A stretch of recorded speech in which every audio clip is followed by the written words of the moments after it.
Hi guys, this is Rusty 78609, Central Texas, USA. Good morning, ladies and gentlemen. Welcome to another thrilling episode of Rv'Ing with Dick and Jane.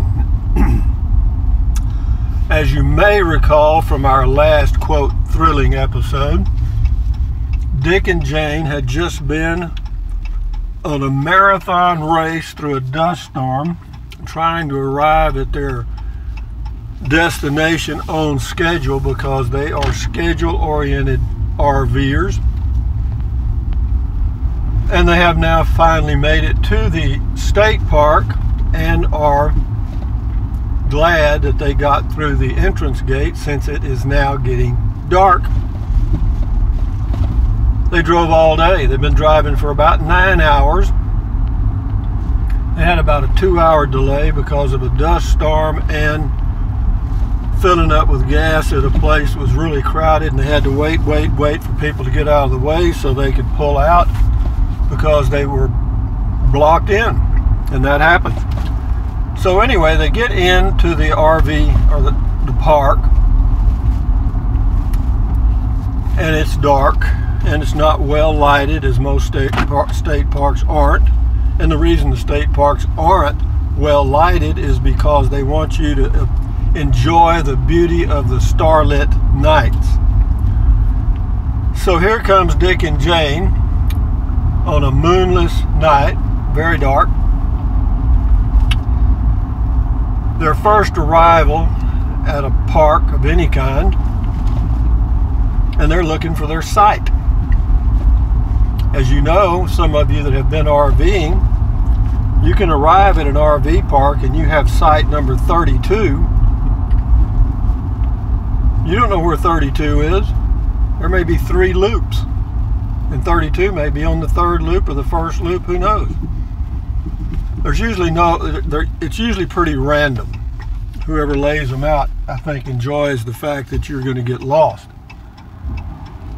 But anyway, they both got their little flashlights, and as they were driving through the park, Jane is looking on the left, Dick is looking on the left, and Jane is looking on the right, and they're going very slowly, interrupting everyone's evening by shining their flashlights, trying to find out which number RV site they just passed.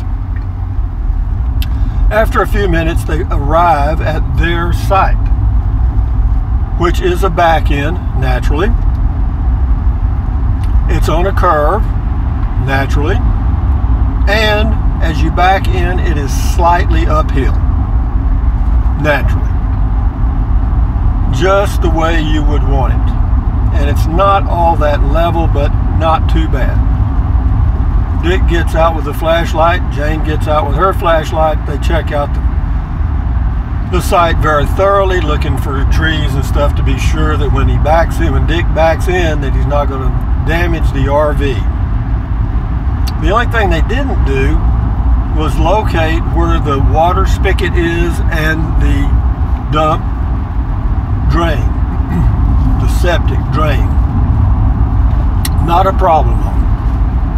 So Dick gets in the truck, turns on looks in his monitor to see what's in his backup camera, and guess what?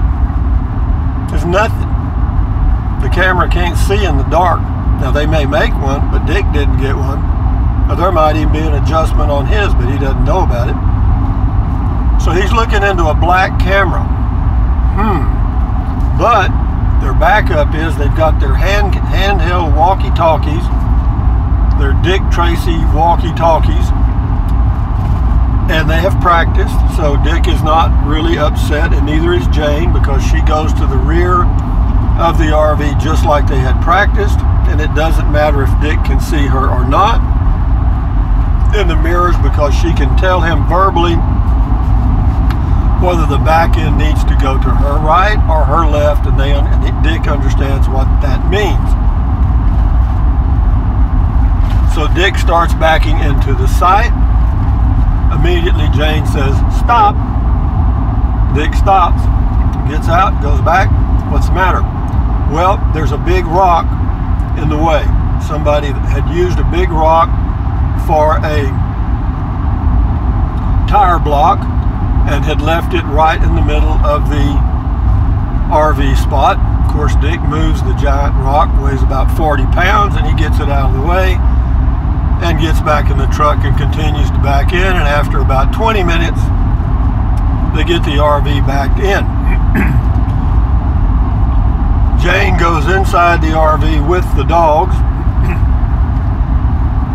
puts the leash on the dog, and immediately lets them walk to kind of do their thing and stretch out a little bit. She took her little bag to pick up the doo-doo and her gloves to get so she didn't get poo-poo all over her hands from the pets, because the big dog they have, Spot, is a Great Dane, and when he poops a human poop. And it takes both hands sometimes to get it off the ground and get it in the bag. So you got to have a big bag for him. And now the other one, Puff, the little Pomeranian, not much of a problem. But anyway, so she's going to go walking the dogs while Dick unhooks the RV. Arthur's note here: if you're just going to stay at an RV park one night, as Dick and Jane are, you don't need to unhook. Okay, you can just raise the electric jack up till the RV's level and you're good, and the next morning all you got to do is pull out. But enough said about that. Dick didn't know that. And he thought you had to unhook. So he gets out, he unhooks, takes the weight distribution hitch off, the whatever, and all the stuff from the vehicle and the RV. He got the trailer unhooked from the truck. Very pleased with himself. Then he took his flashlight and he went to his levels. He's got bubble levels in the front, back, and on both sides, and also on the inside. So he went to the levels. They're all different. All different. None of them are reading exactly the same. One side of the RV is higher than the other. You can figure that out. So he goes inside and checks and sees that he needs to come up on the left side about maybe 4 inches. He's not sure, but he knows he needs to come up on the left side. So he has some blocks. He has some blocks. But he's already unhooked. Arthur's note: be sure the RV's level before you unhook, or at least the left and right is, okay? As far as the front and back, you can finish that up later. But be sure that the left and right is fairly level so you can finish it off but with the stabilizer jacks, and you're good to go. But anyway, Dick made a mistake. So anyway, he just lets the tongue down on the hitch, pulls forward a little bit, puts the blocks down. It wasn't too bad a disaster. I mean, he didn't have to hook the weight distribution hitch and all that back. All he had to do was put the hitch on the ball, pull forward a little bit, he's good to go. But anyway, so he gets the tire, but what he's got, see, he's got a double axle. He's got 4 tires under the travel trailer. But what he did was he just put the blocks where they would be under one tire on the right hand side, or whichever side. So when he backs up, that tire's up, and it did help a little bit, but he realized that he needed the same amount of blocks under the other tire also, and he only had half as many. But that's not a problem. He started looking for rocks and so forth. Anyway, finally gets the RV semi-level. Jane gets back from walking, puts the monster dog in the RV and the little puppy Puff, or whatever it is. And the world is getting rounder by the minute. And Dick thinks, well, I guess I better hook up the electric and the water and the sewer and all that stuff, because it's the first time he's ever been out in an RV park, and he thinks you're supposed to hook everything up right away. Of course, the electric is okay. So anyway, he pulled out the electric cord. He pulled and he pulled and he pulled and he pulled and he stretched and pulled and pulled. He finally got it all the way to where the box was, the electrical box. Starts to plug it in and realizes that all they have is a 30 amp outlet. And above that is a 110 outlet.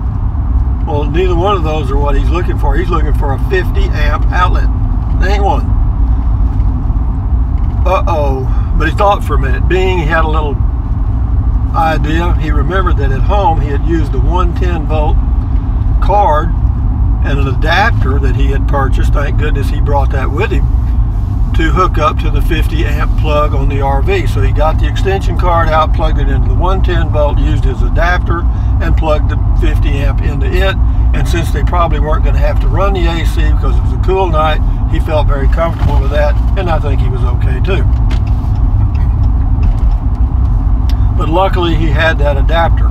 Arthur's note here: whenever you're RVing, take every known type of adapter you can think of, because you're going to run it, if you're going to be full-timing or doing it a lot, you're going to run into every kind of electrical situation you can think of. Sometimes the electric meter is going to be very convenient and have everything you need. Most of them do. But then you're going to find one where the electrical plug is 50 feet away or 30 feet away and your car doesn't reach. And option 2, it only has a 110 outlet or a 30 amp outlet or something that you can't use, and you need an adapter of some kind, so have them available. They don't cost that much, so just have them available. But anyway, Dick had it available, got it going, got everything going, good to go. So they're in for the night, their first night of RVing, and they sat down for a minute at their nice little dining area, and they talked for a minute about the trip, giving it the old evaluation on a scale of 1 to 10. Jane gave it a 3, Dick gave it a 4, so together we had the first day being a 3.5. What were the problems that they ran into on the first day? Well, first of all, they started off in a headwind. That wasn't good. 2, they ran into a dust storm, which they had no idea was coming. Nobody probably else did either. They just kind of pop up. And they realized that their first day journey was too damn long. They should have cut it in half, and from now on they plan to do that, but they already have their schedule and all their reservations, so they're going to continue with what they've got on their first trip. And that's the end of this session number 4, I think. And I'm backing in, fixing to go check my mail. But anyway, from Dick and Jane and Rusty 78609, just remember, let's review what we did here. Just remember, when you have a backup camera, can it see in the dark? Some can, some can't. Do you have all the adapters for the electrical things that you need? Some people do, some people don't have any. What else? The little handheld radios, the things, they were the communication devices that they were using. If you have a travel trailer or a fifth wheel that you're going to be backing up a lot and you have your wife with you, yeah, use those. They come in very handy. Anyway, thumbs up, carpe diem, adios, bye-bye. Enjoy your life one day at a time. Keep your health and all that stuff, and we'll talk to you later on. Adios, amigos. Bye-bye.